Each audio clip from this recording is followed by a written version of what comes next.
Apostle Renato D. Carillo, born from the very heart of God, forever blessed, victorious, honored, exalted, the miracle man, the mighty man of God, the God's end-time prophet and apostle.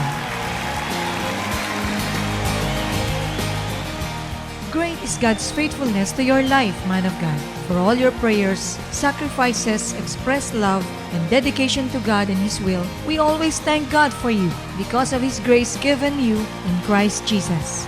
On your special day, we greet you a very happy, blessed 52nd Living Like Jesus birthday. You will finish the will of the Father. Happy, blessed 52nd Living Like Jesus birthday, Tatay! We love you! We are the winners!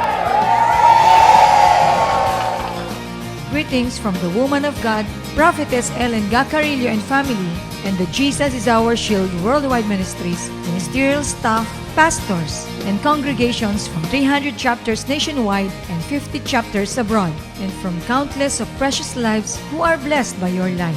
As we celebrate the greatness and faithfulness of the Lord to His life, join us to this Thanksgiving service to be held on December 17, 2010 from 4 to 9 p.m. at Cinema 21 General Ross Avenue, corner Times Square Avenue, Araneta Center, Cubao, Quezon City.